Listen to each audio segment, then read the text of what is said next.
nós somos alertados tanto pelo Evangelho, a narrativa de São Lucas, como a profecia de Amós, acerca do dinheiro, dos bens materiais. Em outra passagem da Escritura, Cristo nos alerta que a necessidade que nós temos é de ajuntar os tesouros do céu. Mas naturalmente que, olhando para a nossa realidade, a nossa vida humana, nós temos necessidade dos bens, nós temos necessidade do dinheiro, nós temos necessidade das coisas materiais. Por isso que para elas nós precisamos olhar com os olhos da fé. Olhar com os olhos do Cristo. Olhar aquilo que nos diz a palavra de Deus. Por isso, no versículo 3 do Evangelho, diante do questionamento do seu patrão, do homem rico, como nos diz Jesus, aquele administrador, ele começou a refletir. E talvez esta é a palavra que defina este Evangelho para aquele homem e para nós. Porque só sendo como que ameaçado, ele começou a refletir. Porque agora ele tem a possibilidade de perder a administração, de perder o seu emprego, de perder o cargo que ele ocupava, porque ele não soube administrar direito. E ele começa a pensar naquilo que seria o seu destino, naquilo que aconteceria quando ele fosse dispensado, e ele então arruma, ou pelo menos tensiona arrumar meios de sobreviver àquela situação que ele não tinha sabido levar com honestidade. Mas ele começou a refletir. E por isso que eu destaquei esta palavra, porque talvez nós sejamos pegos na falta da nossa reflexão. Às vezes nós cuidamos das coisas, e isso tanto no sentido humano, material, como no sentido espiritual também. Só quando nós nos vemos ameaçados. Quando nós estamos bem, quando nós estamos alegres, talvez as nossas alegrias sejam celebradas de um modo mais mundano, mais humano apenas. Mas quando nós temos uma dificuldade, nós rezamos, nós pedimos ao Senhor, nós fazemos uma promessa, nós fazemos qualquer coisa para sermos atendidos. Por isso eu destaquei a palavra refletir, reflexão, pensar na nossa vida, pensar em como nós conduzimos a nossa vida de fé, pensar em como nós conduzimos a nossa vida material. Às vezes, por vivermos num mundo tão desonesto, tão cheio de corrupção, nós começamos como que a justificar as pequenas corrupções da nossa vida, as nossas pequenas más administrações. Pensamos que o governo não cumpre o seu papel. A televisão está cheia de corrupção, cada dia é um escândalo, cada dia são valores que talvez para nós nem sejam perceptíveis na maneira de vivermos com aquilo que temos. E aí nós começamos a justificar as pequenas corrupções da nossa vida. Assim, meus irmãos, o convite da palavra de Deus é um ideal de transformação de vida a partir daquilo que é certo, daquilo que é correto, daquilo que é justo, daquilo que é bom, daquilo que é de acordo com o Evangelho de nosso Senhor Jesus Cristo, que deve ser a luz da nossa vida, a luz certa para o nosso caminhar sem tropeços, sem erros, a luz certa que nos leva à eternidade. Por isso, o Salmo 119 diz: lâmpada para os meus pés é a tua palavra, Senhor, e luz para o meu caminho. Então, a partir do Evangelho, a partir daquilo que disse Jesus, é que nós vamos nortear o nosso comportamento e a nossa vida. E o Evangelho nos faz refletir como nós administramos a nossa vida. Por isso, o alerta do profeta Amós é justamente com o maltrato dos humildes e dos pobres. O povo da antiga aliança era muito certinho, diríamos assim, de cumprir certas normas, certos rituais, certos preceitos, daquilo que podia comer, não comer, vestir, o que fazer, o que não fazer, mas no momento de ser justo, e de modo muito especial, nós temos esta obrigação maior, porque Jesus, ele fez um horizonte na fé cristã. Nós aprendemos desde a antiga aliança. O mandamento é amar a Deus sobre todas as coisas. O que Jesus nos diz? Amar a Deus sobre todas as coisas. Continua na sequência da revelação de Deus a Moisés. Mas agora ele diz, na noite santa da quinta-feira, amar o próximo como nós amamos a nós mesmos. E o profeta já falava da corrupção, e essa corrupção que gera um maltrato ao humilde e que dá a prostração àquele que é pobre.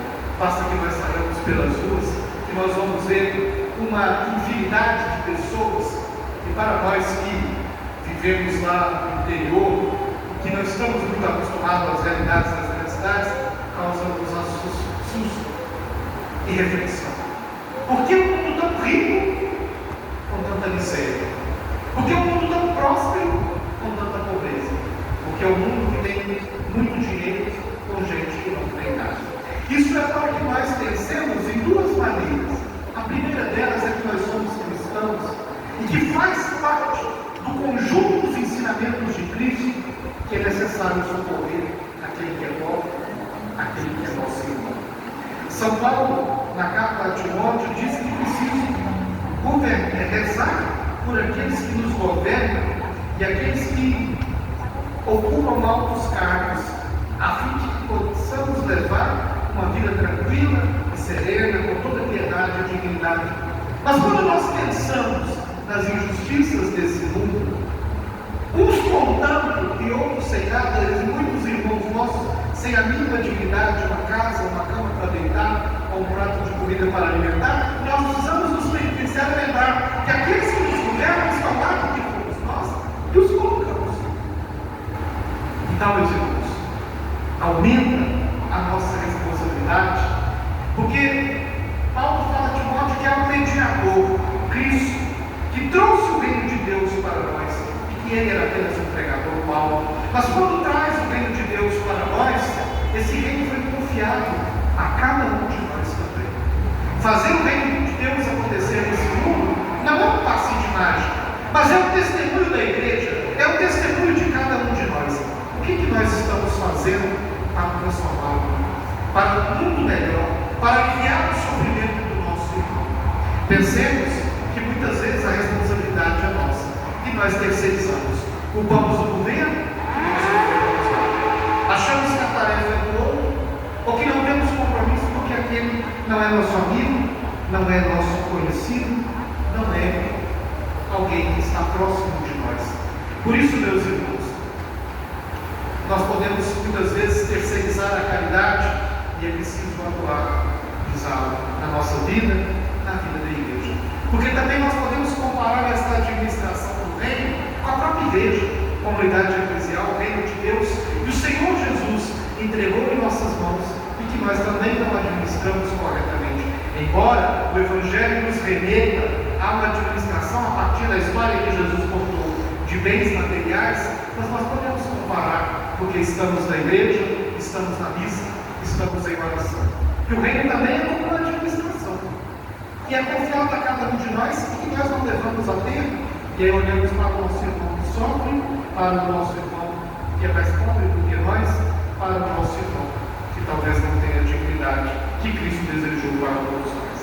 Por isso, o alerta do Evangelho é claro: nós não podemos servir a Deus e ao dinheiro, porque nós vamos servir um e vamos desprezar o outro. E aí ele nos convida a uma mudança de atitude, porque talvez nós pensemos assim diante do sofrimento, diante das angústias desse mundo: o que nós podemos fazer? Eu não tenho quase nada, talvez podemos pensar assim. Eu não consigo resolver os problemas que me cercam, os problemas da humanidade toda. Mas Jesus disse: quem é fiel nas pequenas coisas, será fiel também nas grandes. É das pequenas coisas que nós começamos a transformação daquilo que nós somos. Se pensarmos nesse dado da pequena coisa, numa pequena hóstia, nós recebemos a inteira humanidade de Cristo. Em algumas gotas de óleo, nós somos confirmados e nos tornamos alunos na fé. Num pouquinho de água, nós nos tornamos filhos de Deus. A nossa fé nos ensina que é da pequena coisa que nascem as grandes coisas. O tanto de água que foi jogado na nossa cabeça, certamente não sacia a nossa forma humana, mas nos credenciou para o céu. Por isso, meus irmãos e minhas irmãs, nós somos chamados a pensar nesta realidade da administração da nossa vida no sentido dos dados materiais. Nós somos corretos, nós somos verdadeiros, nós agimos tal como o ideal. Cristo, no seu Evangelho, nos apresenta o ideal. O Evangelho não é para justificar a nossa vida com as nossas práticas erradas, mas para nos exortar à conversão, para nos exortar à mudança de vida a partir de um ideal, que é o reino de Deus, que não é só na eternidade, mas que ele começa aqui agora, e que Cristo, como mediador, trouxe esse reino e entregou nas mãos de cada um de nós, a partir da graça primeira do batismo que nós recebemos. Por isso, meus irmãos, nós somos hoje chamados a pensar também nas pobrezas da nossa vida, porque aquele homem administrador, ele era pobre, embora ele fosse corrupto. Porque rico é aquele que sabe partilhar.